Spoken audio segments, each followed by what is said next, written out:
ఈ ఘుస్మె పరమశివభక్తురాలు.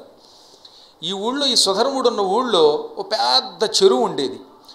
రోజు ఈవిడ ఆ చెరువు దగ్గరికి వెళ్ళి తెల్లవారుజామున స్నానం చేసి అక్కడి నుంచి కొంత మట్టి పట్టుకొచ్చి ఆ మట్టితో 108 పార్థివలింగాలు చేసేది. ఆ పార్థివలింగాల్ని ఉదయం పూట భర్త దగ్గర పెట్టి ఆయన సంధ్యావందనం అయ్యాక ఆయనతో కలిసి పూజించేది. మధ్యాహ్నం పూట నివేదన అయ్యాక ఈ లింగాలు పట్టుకెళ్ళి మళ్ళీ ఆ చెరువులో వేసేసేది. ఇలా సంవత్సరం పాటు పార్థివలింగాల్ని రోజు 108 లింగాల్ని పూజించిన వాళ్ళకి ఎంత గొడ్రాలకైనా పిల్లలు పుడతారు, గుర్తుపెట్టుకోండి. ఇంకా జీవితంలో పిల్లలు పుట్టనుకున్న వాళ్ళకి మరీ బతికే 70 ఏళ్ళు వచ్చిన వాళ్ళకి చేయకండి ఈ పని. నేను చెప్పేది కాస్త పడుచు వయస్సులో ఉన్నటువంటి వాళ్ళకి ఇది శాస్త్రం అనమాట.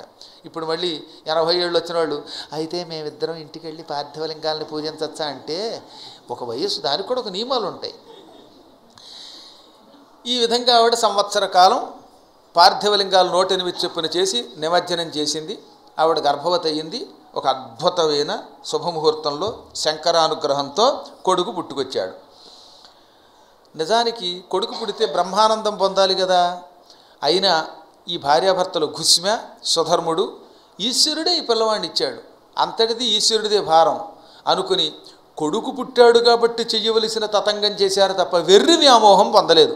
బాబాయ్ నా కొడుకుని ఎగిరి గంతులేలా. కానీ పాపం ఈ సుదేహ మాత్రం అమ్మ చెల్లెలా ఎంత పని చేశావే, భలే కొడుకుని కన్నావు, ఈ కొడుకు భారం నాది, ఊరికే తల్లి నువ్వైనా నేనే పెంచుతానని ఎంతో ప్రేమగా పెంచింది. ఈ జనం అంతా ఏం చేశారు, ఆహా ఎంత గొప్పదండి ఈ ఘుస్మె, పెళ్ళైన ఏడాదికే పిల్లాడికి అంది, ఈ పక్కావిడ ఉంది దిక్కుమాలావిడ, 18 ఏళ్ళు దాటిపోయాయి, పిల్లలు లేరు, ఇలాంటి గొడ్రాల చేత్తో పెంచబడితే ఈ పిల్లాడేమవుతాడో అండం మొదలెట్టారు. ఈ జనం ఉంటారుగా మాయిదారి జనం, ఎక్కడి నుంచి వస్తాయి ఈ దరిద్రపు లక్షణాలు. వాడు బతకడం ఇంకోటి బతకనివాడు. వాళ్ళ ఇంట్లో వాడు కొడుకు అల్లుడు వాడు వస్తున్నా పక్క వాళ్ళ ఇంట్లో కొడుకు లేక కూతురు ఎలా ఉంది, వాళ్ళ అల్లుడు ఎలా ఉన్నాడు, లేకపోతే వీళ్ళ కోడలు ఎలా ఉందని వస్తూ ఉంటారు. ఈ అల్లుడు కూతుర్ని ఢామ్మని కొట్టినా ఓహో పక్క వాళ్ళ ఇంట్లో ఆ కూతుర్ని ఆ అల్లుడు కొడుతున్నాడా లేదా అనిపిస్తుంది అనమాట. ఈ దరిద్ర బుద్ధిది, ఈ దరిద్రపు బుద్ధి ఈ కలియుగాంతం వరకు ఇలాగే ఉంటుందో మరి మారుతుందో తెలియదు. కానీ లేకపోతే వాళ్ళ బతుకులు వాళ్ళు బతక్క గొడ్రాల చేతిలో పెంచబడే పిల్లాడు అవుతాడు అనగానే ఈ అమ్మాయికి భగ్గుమంది సుదేహకి. నా చెల్లెలు కొడుకునికి అందా, దాంతో అందరూ ఆవిడ పొగుడుతున్నారా, ఆవిడ భాగ్యమే భాగ్యం అంటున్నారా, నేనేమో ఇంకా దరిద్రురాలనా, నేను పిల్లల్ని పెంచితే ఆ పిల్లలకి చెడ్డ లక్షణాలు వస్తాయా అనుకుని పళ్ళు పటపట కొరికింది. తెలియకుండానే ఆవిడకి ఈర్ష్య పెరిగిపోయింది. దానికి తోడు వచ్చిన జనం వల్ల కూడా అమ్మా ఘుస్మె పుత్రవతివి నువ్వు, పుత్రవతివి నీవు, సంతానవతివి నీవు అని ఆవిడకి మంగళహారతులు పట్టడం, ఆవిడని పేరంటాలకి పిలవడం, ఆవిడని గౌరవించడం, ఇంకేముంది వరుసగా రకరకాల చీరలు పట్టుకొచ్చి కానుకలు పట్టుకొచ్చి ఉంగరాలు బొంగరాలు అన్నీ ఆవిడకి ఇచ్చేవారు. ఈవిడికి ఏ బొంగరం లేదు, టింగురంగా అయిపోయింది. ఈవిడ కసి పెరిగిపోయింది. కుర్రాడు పెరుగుతున్నాడు. క్రమంగా కుర్రాడికి 16 ఏళ్ళు వచ్చాయి. ఆ రోజుల్లో 16 ఏళ్లకే పెళ్లి చేసేవారు. కుర్రాడికి ఓ మంచి అందగత్తెను చూసి పెళ్లి చేశారు. ఆ పెళ్లిలో కూడా ఆహా బంగారం లాంటి అల్లుడిని ఇచ్చేవు తల్లోయ్ అని అందరూ ఘుస్మెకి మంగళహారతులు పెట్టారు, ఆవిడని గౌరవించారు. ఈవిడిని పెద్దగా పట్టించుకోలేదు. ఇంకా చూడండి ఈ మొగుడు పెళ్ళాలు, ఈ 16 ఏళ్ల కొడుకు ఆ కోడలు గదిలో ఉన్నప్పుడల్లా ఈవిడ బయట కూర్చుని చివరికి ఎంత పొరపాటు చేసుకున్నాను, సవతిని తెచ్చుకున్నాను, దానికి ఎంత గౌరవం నాకెంత అగౌరవం అనుకున్నది. ఒకరోజు ఏం చేసింది, రాత్రిపూట అర్ధరాత్రి పూట బాగా మత్తుమందు కలిపిన పాలు ఈ భార్యాభర్తలిద్దరికీ ఆప్యాయంగా కోడలా కొడుకా తాగండి అని పాలు ఇచ్చింది. వాళ్ళిద్దరూ తాగారు. గదులు గళ్ళతో డామ్ అనే శబ్దంతో సుప్రభత పడిపోయారు. పెద్ద కత్తోటి తీసుకుని ఆ పడుకున్న కొడుకుని ముక్కల కింద ప్రతి అవయవం కొట్టి పారేసిందిట. ఆ కసి తట్టుకోలేక వాడి మామూలుగా కాదు, సర్వాంగం ఖండయామాస రాత్రౌ ఘుస్మ్యా సుతస్య సా నేత్వా సరసి తత్రైవాక్షి వృత్ అక్షిపత్ తృప్త మహాబల. ఈ కుర్రవాణ్ణి ఆ రాత్రికి రాత్రి చిన్ని ముక్కల కింద కొట్టేసి, కసి కూడా పరాకాష్ఠకి వెళ్ళిపోయింది కదా, అందుకని ముక్కు కళ్ళు కాళ్ళు పళ్ళు అన్నీ నరికి పారేసింది పొదునైన కత్తితో. పరుపంతా రక్తం ముద్దయిపోయింది. పక్కన పడుకున్న భార్య మత్తుమందుతో ఉన్న పాలు తాగడం వల్ల గాఢంగా నిద్రలో ఉంది, ఆవిడకేం తెలియదు. ఈ పిల్లవాడి అవయవాలని మూట కట్టి రోజు ఈ ఘుస్మె 108 లింగాలు నిమజ్జనం చేసే చెరువులో పారేసింది. మూట కట్టేసి పారేసి ఇంటికి వచ్చేసింది. పొద్దుటే కోడలికి మెలకు వచ్చింది. అతి కష్టం మీద ఈ మత్తులోంచి తేరుకుని చూస్తే పక్కనంతా పరుపంతా రక్తమయం. దాంతో బాబోయ్ బాబోయ్ అని ఏడుస్తుంటే ఈ సుదేహ, ఘుస్మ్య, సుధర్ముడు అక్కడికి వచ్చారు.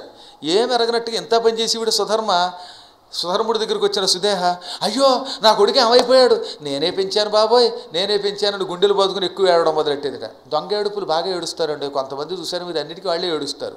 అసలు వాళ్ళకంటే దొంగ ఏడుపు ఏడ్చేవాళ్ళు ఎక్కువగా ఉంటారు.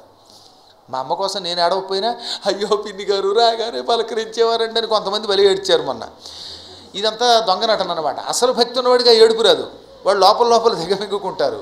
అందుకని ఈ నటన ఎంత భయంకరం అనుకుంటున్నారు, చూసేవాళ్ళు ఏమనుకుంటారు తెలుసా, ఆహా గురువుగారి అమ్మగారి మీద ఎంత ప్రేమ అండి ఈ శిష్యులకి అనుకుంటారు. వాళ్ళు ఏమిటో నాకు బాగా తెలుసు అనుకోండి. పాపం కొంతమంది గుడ్లలో నీళ్లు కొక్కుని ఆవిడ ఎంత సేవ చేశారో లోపల కొందరు ఏడుస్తారు. అవి ప్రకటించడం కూడా గొప్ప శక్తి ఏమండి. కొంతమంది మాట్లాడలేరు, కొంతమంది బాగా ప్రకటిస్తారనమాట ఆ లోపల ఉన్న అభిప్రాయాన్ని. సహజంగా లోకంలో ప్రకటించేవాడికి ఎక్కువ విలువ ఉంటుంది.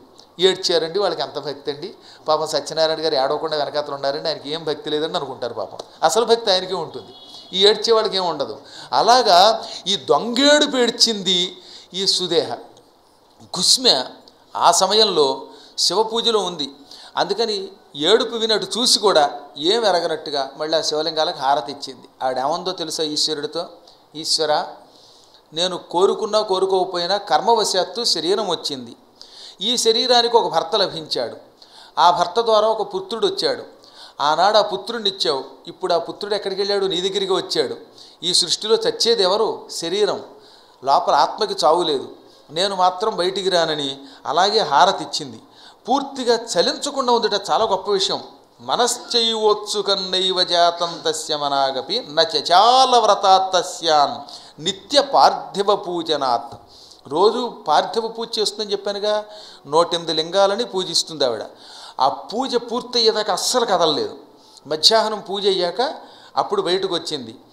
కుమారుణ్ణి ఇచ్చినవాడే రక్షించుకోవాలి, ఆయన దగ్గర నుంచి వచ్చాడు, ఆయనే చూసుకుంటాడు అనుకుని ఆ తర్వాత వచ్చి, అమ్మ ఎంత ఏడ్చినా ఈ కుర్రవాడు ఎక్కడికి వెళ్ళాడో మనకి తెలియదు, ఈ దుప్పటినే తీసుకెళ్ళి దానికే సంస్కారం చేద్దాం. ప్రస్తుతం రోజు నేను చేసే పూజ ఒకటి ఉన్నది, అదేమిటి 108 పార్థివలింగ పూజ. వాటికి హారతి అయ్యింది, నైవేద్యం అయ్యింది. వీటిని చెరువులో నిమజ్జనం చేసి స్నానం చేసి తదనంతర కార్యక్రమం ఏమిటో ఆలోచిద్దాం అని కోడల్ని భర్తని వెంట పెట్టుకుని చెరువు దగ్గరికి వెళ్ళింది.